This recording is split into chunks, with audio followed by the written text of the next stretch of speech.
مرحبا بكم أصدقائي في أنحاء الوطن العربي في فيديو جديد من فيلمر، لكن هذه المرة فيديو مختلف. أولا لأنه الفيلم مختلف، فيلم قوي جدا على مستوى الموضوع وبدعة سينمائية على مستوى الصورة والأداءات. والسبب الثاني أني ما حراجعه لوحدي، وإنما حيشاركني فيه صديقي وأخويا فارس قدس المخرج والكاتب، فيما سأسميه قهوة فيلمر، اللي هي باختصار حجيب طاولتي المعتادة وكاستين قهوة ونمخمخ ونستطرد أنا وفارس في فيلم ذا فاذر. بإذن الله بعدين نعمل قهوة فيلمر مع ناس تانية ومخرجين وفنانين ونراجع أفلام مختلفة. بس الآن خلونا نبدأ قهوة فيلمر مع فارس قدس لمراجعة ذا فاذر. Let's go.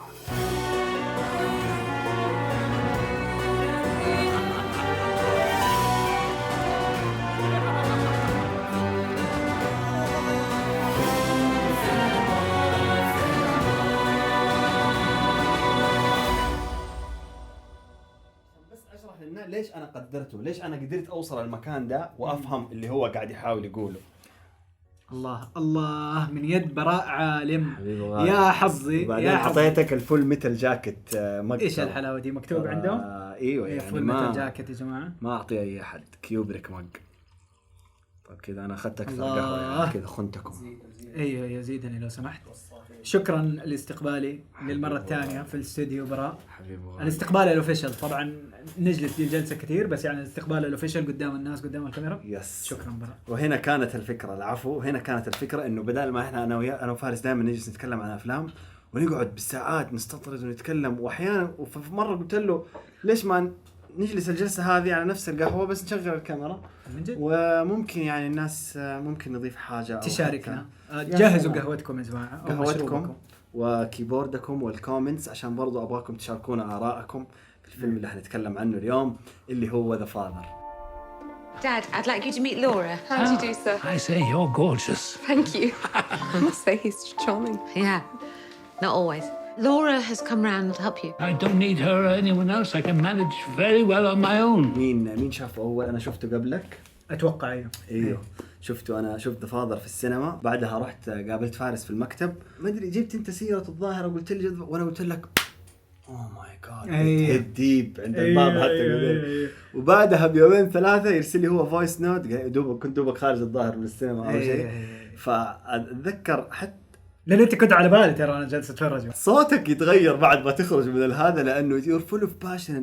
إيش اللي دوبي أنا مريت فيه. أيوه. فايش اللي مرينا اتس ان اكسبيرينس. انت في حاجه قلتها مره رهيبه اللي هي نسيت اني فيلم ميكر. ايوه انا مره احب اتفرج ذا الاحساس، اخش ذا الشعور لما ادخل الفيلم، لانه مره مغري كفيلم ميكر انك تقعد تفكر كيف اتصور ذا الشيء وكيف الارت دايركشن. بس احاول انا مره اخش ويسهل عليك في السينما، لانه الشعور منتشر في المكان اللي هو بس عيش يا عمي عيش، لانه الفيلم اصلا يبغاك، اي فيلم يبغاك تعيشه. ده الفيلم مرة يخليك تعيش.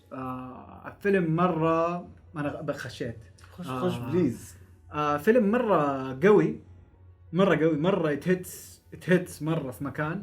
وأنا مرة شخص يعني تعرفني أخذ الأشياء مرة بكوميدي، أخذ الحياة مرة بكوميدي، فكده اللي كم مرة يدقك الفيلم في المكان وأنت كده اللي بعدين فجأة كده اللي شوية تبدأ تسمع في الصالة، وانا الضحك عندي ديفنس ميكانيزم اللي هو اضحك عشان لا اخش مكان حزين، بس ما قدرت في مكان يجبرك خلاص تدخل هذا المكان. لانه فعلا احد الحاجات سلبيات انك تكون في الميكر انك احيانا ما تقدر تعيش الرحله، ما تقدر تركب معاه السفينه وتعيش الرحله. انت ايوه الفريم، طب كيف حرك الكاميرا هنا كيف هذا كان اميرسيف، اندمجت مره اندمجت. فانت ما تحس بالكت، ما تحس انه في زمن عدى، ما تحس انت عايش معاه تجربة.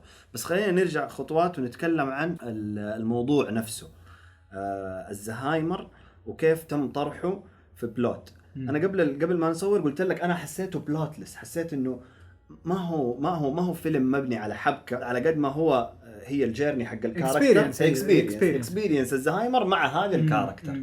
بس ما في حبكة. يعني لو نبلخص الحبكة ايش هي؟ يعني هي اكسبيرينس بسيط عن واحد خلاص على آخر أيامه جالس يواجه فكرة إنه بنته بتودعه ويبغاله يروح دار عجزة، بس بنشوفها بطريقة مرة مشقلبة ومقلوبة، أحيانا بطريقة إنه نشوف من وراء آخر المشهد بعدين نشوف أوله. نعيش مرة إحساسه وصراعه لانه مره واضح انه انسان عنده اتاتشمنت ايشوز، في اتاتشمنت، في تعلق إنه في يبني تعلق. ايوه لانه فيها كسره خصوصا للرجال، فيها كسره انه انا ماني شغال انيمور يعني، جسمي وشعور مخيف. ونحس دي اللحظه مره في نص الفيلم لما زوج بنته there's a point كده يكونوا بيتكلموا على الساعة. this was funny الصراحة لما كان يبغى الساعة، لما كانش حاسس إنه الساعة حقته، بيقول له من فين اشتريتها ومين جاب لك هي. وبعدين للحظة ما أعرف أنت حسيت ده الشيء ولا بس أنا ولا في أحد تاني حس ده الشيء، للحظة حسيت ما بيتكلم على الساعة، بيتكلم على بنته. وفجأة قال له بول قال له إنه نحن بنتكلم على الساعة صح؟ فما أعرف هل أنا اللي حسيت ولا لا، إنه كان في كده مضاربة ايجو كده اللي هي ترى دي بنتي وذاك كده اللي هذه زوجتي تعرف. فبس على كسرة الايجو لما ضربوا على هل الكف كان حرفي؟ انا هذا فكرت فيها، هل الكف كان حرفي ولا كان رمزي؟ لانه it feels like انه كسروا، لانه وهذه اللحظة اللي بقول لك اللي هو تعلقه بالحياة انه انكسرت في ذيك اللحظة. وماني عارف انا ما اعتقد انه الكف حرفي كان، في بس it feels like كف. الكف وفي الكف، وفي لما يتخيل انه بنته قاعده تخنقه بالمخدر، هو من البارانويا كان، ولا ما اتوقع انه حرفي، كان معنوي انه هي قاعده تحاول تخنقه، هي اللي قاعده تحاول تسلبه حياته من منظوره. ايوه بس انا بالنسبه لي برضو الساعه اللي حسيت فيها انه هي، لانه هو الوقت هو قاعد يضيع منه الشيء الوحيد. ايوه فالشيء الوحيد اللي اوكي دقيقه ايوه وكل شويه بتضيع منه، وفين حطيته، ويبغاها هو يبغاها، لانه الشيء الوحيد اللي بيحسس انه عندي هولدنج تايم. انا ماسك الوقت، لانه هو من غيرها ما هو عندي كنترول. ايوه بتفقد الكنترول يعني. اكسبيرينس ترى قاسيه مره قاسيه. اللي وكل لحظه يقول لما يقول لها what about me لين اخر الفيلم لما يقولها it's like يعني it is.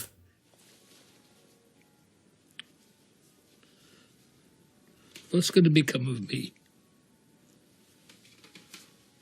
الزوج فجأة يتغير. كان في ممثلين للزوج، كان في مارك جيتس اللي هو مايكروفت حق شيرلوك هولمز، وكان في روفوس سيويل، هذا أنا مرة أحبه، جاء في مسلسل ذا مان إن ذا هاي كاسل، وين البوستر اللي هو الحقيقي، اللي أعتقد إنه الحقيقي.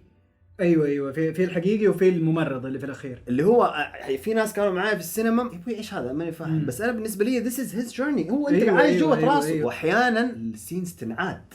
ايوه لما تنعاد من وجهتين نظر رهيب. في واحد مشهد اللي هو بدأ آخره وبعدين رجع للعشاء، رجع بنهاية اوه ماي جاد، زي اول مرة يشوف زوج بنته اللي تجابك في البيت. وحسيت احساسه دقيقة يا عمي تجاب امك انت. لما تستوعب انه هو اللي داخل، فاتفشلت مكانه وحسيت اتفشلت مكانه، بس فهمت احساسه من جد. يا اخي ايش داخل بيتي يا عمي، بس يعني عشان عجوز تستهبل انت ولا في لاينز يقولها there is something funny happening around there. هذا هو احساسه اللي هو دابي انت مين. مشكلة ما انت عارف تتصرف دحين، اللي هو انت في خطر بس في نفس الوقت ما تبى تبين انه انت ما بتفوت، وهو طول الوقت بيحاول يثبت انه هو ما بيفوت. Everything all right? Who are you? Actually, it's me, Paul. Who? I live here. What is this nonsense? Anne? It's me. There she is. Your father seemed a bit confused. Something wrong? Where's Anne? Sorry? Anne, where is she? I'm here. على فكرة انه ما في بلوت، مرة حبيت ده الشيء لانه مرة يعطي تركيز على التمثيل. على التمثيل مرة رهيب، كلهم بس هو يا عمي ليفل تاني. وبعدين بالتدريج يعني اداؤه على قد ما الفيلم ملخبط، بس اداؤه كل ما له يخش اعمق بالتدريج. ايوه انا في اول سنين قلت يا عمي ايش القوه دي، انت كيف تبدا كذا مره قوي وين حتروح. فاول سينين كان مره قوي.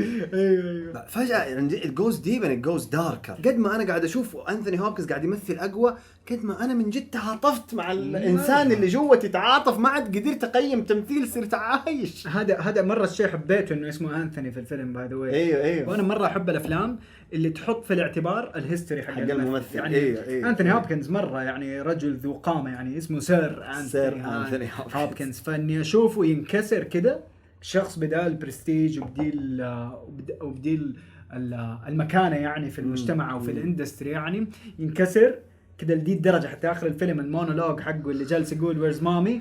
اوه ماي جاد يا الله مره قوي. يقول لها I'm losing all my leaves.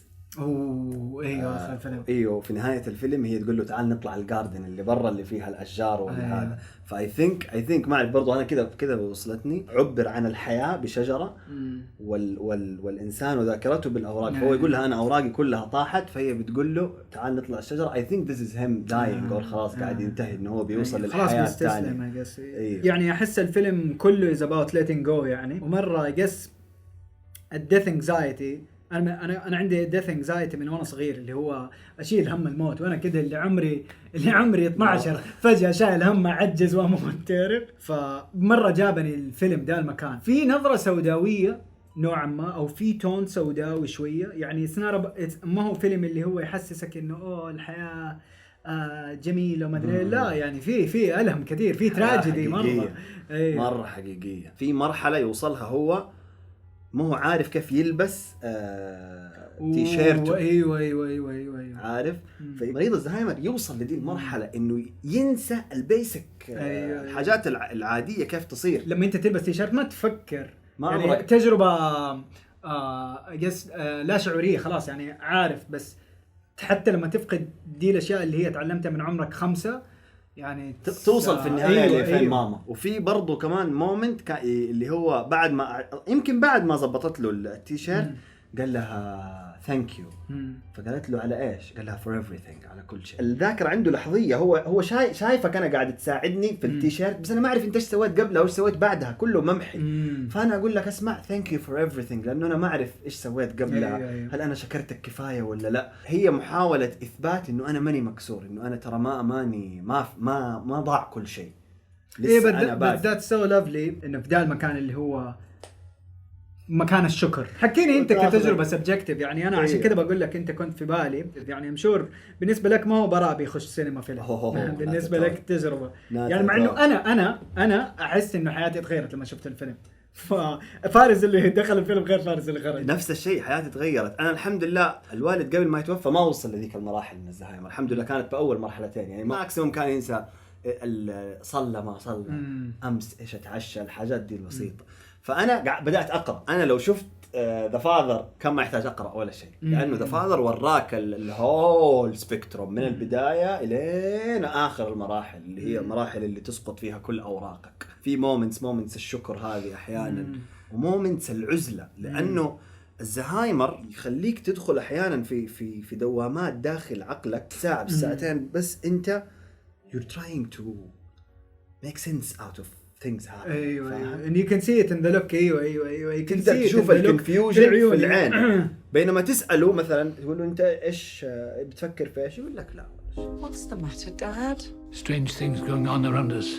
Don't worry, everything will sort itself out. Saw it in his eyes, didn't know who I was. It was like I was a stranger to him. Just did something to me. فيلم شوي يخليك تواجه الواقع يعني المرير.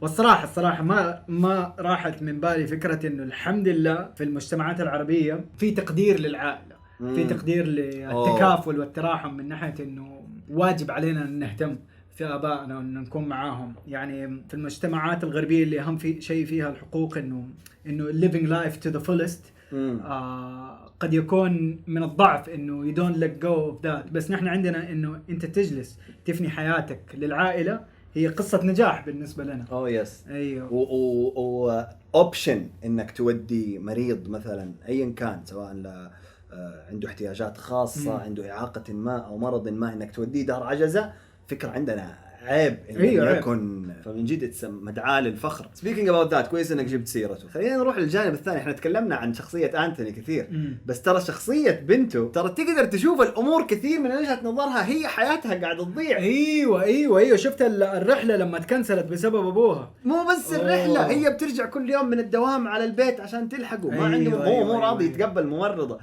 حياتها she's losing opportunities. قاعد تخسر على حافة الخلاف الزوجي والانفصال ونوعا ما انفصلت بسببه. بسببه. ايوه خلافاتهم كلها بسبب ابوها ومره افهمه برضه، يعني افهم عصبيته موضوع الساعه ضحكت عليها الساعه نظراته في الساعه وكذا، اللي مو عارف كيف يجيبها، كيف مو عارف كيف يدخل. بس وبعدين حتى يعني على قد ما تكلمنا عن تمثيل أنثوني هوبكنز، أوليفيا كولمان كانت مرة قوية ومرة حقيقية، وقدرت في كثير أوقات أتعاطف معاها وأفهم شخصيتها، أفهم الضياع والخنقة اللي هي فيها. ايوه طبعا. أيوة. قتلها يا يعني عمي في هذا العمر خصوصا، لما اول مره جابت له الممرضه وقال لها انا حوقف في عزاكي. ايوه عدمها يا عمي. عدمها وهي بتحاول كده اللي تدرك الوضع هذه، وهي قايله للممرضه انه اسمع هي كان بي ويرد شويه، بس جاها من مكان يا عم كده لحسه يا عمي انت المريضه. هذاك المشهد ما. You see, the situation is very simple. My daughter is of the opinion that I cannot manage on my own. I'm so sorry about this. Why? She understands perfectly.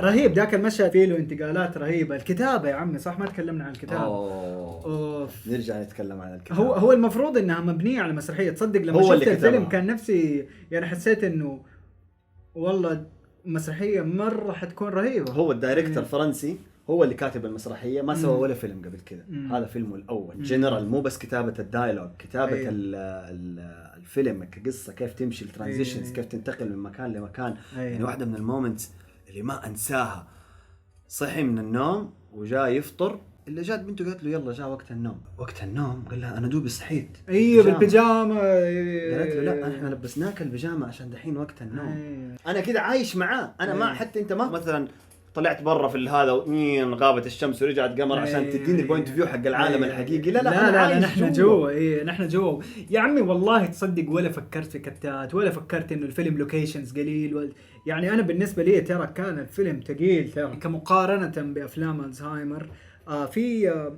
في شورت قبل كم سنه والله فرنسي كان ستوب موشن، كان عن الزهايمر، كان برضه نفس فكره انه واحد عايش في انه من وجهة نظر المريض عن الاحساس نفسه، عن انه حتى الاشياء ما هو فاهمها. انه دقيقة نحن في سنة نحن الجوال ما هو فاهم ايش ده بالضبط. جات لحظة كده اللي يبغى يطخ نفسه بس استوعب انه سشوار اللي في يده. It was really lovely وكانت نهايته سعيدة اكتر. التريتمنت حق ده الفيلم للزهايمر قاسية صراحة قاسية كانت.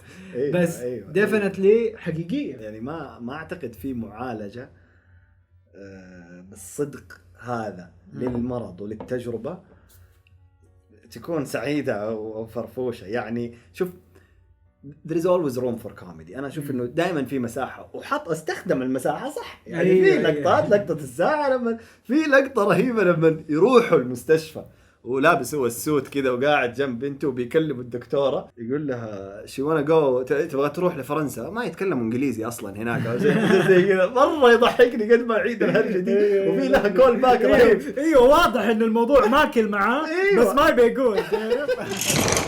You're living with your daughter at the moment? Yes, until she goes to live in Paris. No, Dad, why do you keep going on about Paris? You told me. No, I didn't. I'm sorry, Anne, you told me the other day. Have you forgotten? She's forgotten. Paris. They don't even speak English there. في مساحة كوميدي اللي هو الكوميديا الصادقة، الكوميديا اللي من جد ما في أحد بينكت، على قد ما هي خارجة من موقفه ومن وضعه كمريض والحاجات اللي بيتذكرها زي هذه الحاجات. فكان في مجال للضحك. قل لي على برودكشن ديزاين. كنت بقول لك إنه الشقة كانت تتغير بشكل مستمر. هو اللي أنا فهمته أو هذا اللي وصلني إنه هو طول الفيلم عايش عند بنته، ما هي شقته أصلا. ولا أول مرة لما قالت له ولا هي أو أيوه صح I think طول الوقت في شقته. ينفتح الموضوع كثير فخلاص أوكي شقتك خلاص. زي موضوع بنتك، وهو يقول مسافرة بنته الثانية الصغيرة. أيوه وينفتح الموضوع كثير، فعمرها ما قالت له إنها ماتت. ونحن عرفنا أنا أول ما قالت له لما قال لها أختك الثانية ما تزورني وهي سكتت أول مرة. أيوه أنا حسيت إنه أوكي. يعني أنا في الأول حسيت إنه هي حست بإهانة، إنه دقيقة طب أنا برضو بحاول. ما شكيت إنه في مشكلة بس ما شكيت إنها بتموت. واللحظة اللي الممرضة قالت بالغلط قلت شيت واللي بيسمع الخبر لأول مرة شيت. هنا الفكرة. وأقص بالنسبة لي اللي يكسر في موضوع الممرضة إنه كيف في الأول كان مرة عنده اللي عمي إيش ممرضة، أنا ممرضة، بس مع الوقت تشوف قد إيه هو يحتاجها. أيوه. مرة يحتاجها يعني، حتى يعني في اللقطة هذيك اللي هي بتديله الدواء مرة يحتاجها. يس الممرضة كيف حتى في الأخير الممرضة كان ما بيتعامل معاها كويس. حبيت مرة كيف حضنته يا أخي، والمونولوج حقه اللي في آخر الفيلم، المونولوج الأخير على الليبس حق اللي أنت تكلمت عليه قبل شوي. قوي مرة يا أخي. It's important. I explained it all to you. Why do you keep looking as if there's something wrong? Everything is fine. acting wise أنثوني هوبكنز أنا بالنسبة لي أفضل أداء في طبعاً. السنة. في السنة ما أقدر أنا أقيم بالنسبة لسه، بس لي- ما شفت أحسن صراحة. البنت كانت مرة جيدة. إيش رأيك فيها أوليفيا كولمان؟ مرة كويسة مرة كويسة. هل كان في شيء مرة امبرسيف؟ أنا صدقتها مرة، صدقتها، حسيت بيها، بس ما حسيتها امبرسيف قد ما هو، أو ممكن هو مرة رفع البار على الكل في الفيلم فما صعب إنه أحد يقرب شوية. حسيت بكل شيء، وفعلا حتى الفصلات حقته لما قال لها على قولك ثانكي، وفجأة يعني في لحظات بيستسلم للكسرة يعني. وفي لحظات بيسخر منها فبرضه بتصدقه، بتضحك معاه وتبكي معاه، مع إنه مسرحية بس ترى كأنه مكتوب له هو مرة يعني. بعدين لا هو مكتوب له. لا هو يعني بعد ما هو ايوه انحط عليه فلوريان زيلر المخرج. بعد ما جاي يحول المسرحيه قال هذا اللي ايوه. واظن كاني قريت، انا ما قريت ولا شيء عن الفيلم، بس قبل ما ادخل الفيلم كاني قريت انه مرة انبسط لما قبل. ايوه هو قال انا ما حسب الفيلم الا لو قبل. ايوه وانا طول الوقت في بالي يا اخي هذا أنثوني هوبكنز حق سايلنس اوف ذا لامب، حق اشياء فكده اني اشوفه يعني. جاني احساس برضو اتكلمت عنه في ايرشمان، اللي هذا شيخ عمو أنثوني عارفينه. ايوه دائما موجود من جد، نفس شعور ذا ايرشمان في النهايه. وأنثوني نفسه شفت له مقابله على يوتيوب زوم كول، كان يقول اتس سو ايزي فور مي. هو يقول مره سهل، يقول انا في عمر اقدر افهم الجيرني كامل. فحتى watching that interview كان مرة يحزن. ايوه رعب. انا بالنسبة لي رعب فكرة انه ممكن الناس اللي حولك يبدأوا شوية يقلوا، الناس اللي في عمرك يبدأوا شوية يقلوا، يكسر مرة. وكان سأله في الانترفيو، قال له هل في حاجات في السكريبت انت ما عجبتك او حبيت تغيرها او شيء؟ فعلى الكتابة مرة ثانية أنثوني قال لا السكريبت is so solid. يقول يمكن الشيء الوحيد اللي غيرته انه في لقطات اشرب فيها قهوة، فقلت له اسمع انا احب الشاي. ما شاي. رجل انجليزي يعني انجلش مان. قال له ممكن نخليه شاي، قال له ابشر، غير له كل السكريبت، اي شيء فيه قهوة خلاه شاي. انا يعني من التجارب اللي مرة سموث كان الفيلم. يعني انا في العادة انا مرة احاول في كل فيلم بقدر الامكان اني اتخيل نفسي من الاودينس، احاول افهم كذا الجو مين الاودينس حق الفيلم، واحاول اكون هم وانا جالس اتفرج. بس ذا الفيلم حتى ما كان في مني مجهود اصلا اني احاول افهم الفيلم بيجيك اصلا غصبا عنك، يعني بيهاجمك اصلا الفيلم. I don't know what she's cooking up against me, but she's cooking something up. What are you talking about, Dad? I'm not leaving my flat. I am not leaving my flat. This really is my flat, isn't it? ترى لازم نسويها تاني. يس ايوه ديسكست افلام مع ناس كثير، بس انت من اكثر الناس اللي احب اتكلم معاهم في الافلام، لانه ما عاد صرنا ما بنتكلم على افلام قد ما بنتكلم على فارس وبراء بيتفرجوا الافلام. ايوه هذه يعني هذا الشيء اشوفه جزء مره مهم في مشاهده الافلام، انه مره تجربه شخصيه. ما احب حقيقي دوبي كنت بتكلم معاكم على موضوع انه اكره اللي يتفرج افلام كانه ريفيو لابتوب ويتكلم عن الفيلم مميزات قدر ما هي تجربة، هي إنسانية. مشاعر، هي فعلا تجربة إنسانية وإحساس رهيب لما تتفرج الفيلم مع ناس في السينما ويكونوا بيضحكوا، بس لما تبدأ تحس يعني الجو العام في الفيلم كان حزن، تحس القاعة يعني حرفيا. ترى لما كنت بضحك وكنت وحيد كنت أحس إنه عيب، تعرف، مع إنه ما هو عيب إنك تضحك في السينما، بس من جد تحس إنه this is سوري كأنه قدامي، كأنه ممكن يسمعني ترى لو ضحكت. بس عشان نبسطها يعني برضو من باب التبسيط، رغم انه التقييم الرقمي هو اكثر لللابتوبات والاجهزه والهذا، بس الناس تحبه. اي فخلينا الناس تحبه ويبسط الدنيا، اللي هو يا شيخ فارس اعطاه 7 يلخص أيوة. قديش انت حبيت الفيلم وقديش كان شخصي بالنسبه لك، وهو تقييم شخصي جدا يعني. اي طبعا سيبك طبعاً. من فارس المخرج والكاتب، أيوة. فارس الهيومن بين اللي المشاهد. لابس أيوة فريدي جداً. ميركوري. كم تعطيه من 10؟ قبل ما اقول لك بس خليني اقول لك مشكلتي مع بس لازم التقييم. تبرر نفسك. انا احب اقول التقييمات بس لما ارجع IMDb واقول دقيقة أنا اديت ده 8 واديت ده 7 كيف؟ تعرف وفجأة بغير كل تقييماتي للأفلام. بس أوكي حدي لك رقم لازم. أعتقد 8 بالراحة. 8 بالراحة. ما عندنا انصاص صح؟ اي لا ما عندنا انصاص. 8 بالراحة. طيب وليش نقصت الاثنين؟ هنا السؤال. نقصت الاثنين عشان ما اقدر اقول لك ليه الفيلم ما هو 9 و10. لا لازم it's just a feeling يعني. انا اندمجت، انا احتاج مشاهده ثانيه. انا لازم انا لو كنت مكانك لازم اقول 9. سوري. لو قلت 9 وابغى ابرر ليش نقص 1 ما عندي اي اجابه. ما في ما عندي اي اجابه ليش نقص 1. بس انت اعتبر انه انت وصلت كل اللي فات، خلاص وصلت كل رايك في الفيلم في اللي فات، فخلاص اعطي الرقم خلاص. ايوه خلاص الرقم 9. حلو. ليش ما في واحد زياده؟ ما اعرف اجاوب عليه، لانه شوفوا في النهايه التقييم الارقامي الرقمي ممكن يعتمد اللي هو مثلا يمكن انا احب الجانرا دي اكثر من دي. ممكن انا مثلا احب ستايل معين، نوع. فتجربتي او ثقافتي وباك جراوندي الجمعي في استقبالي لهذا الفيلم عطاه 9. I think she tries to do the best she can for you, Anthony. Everything will be all right. I promise you. There's something funny going on. اوكي ذن 8 و9.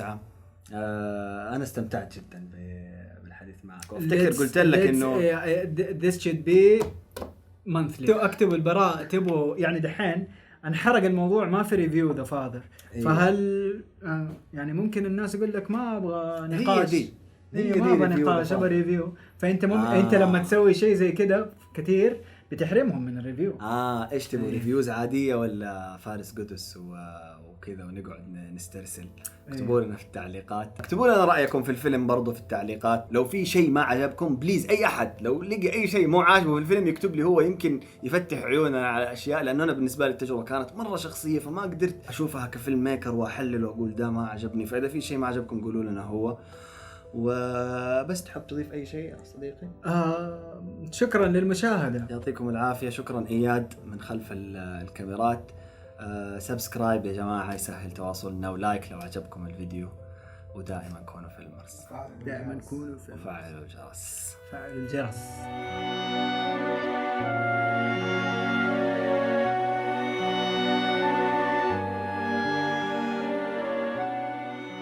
المراجعة الاعتيادية اللي عودناكم عليها. هذا فارس قدس دق شكله وصل. دقيقة. يا برو.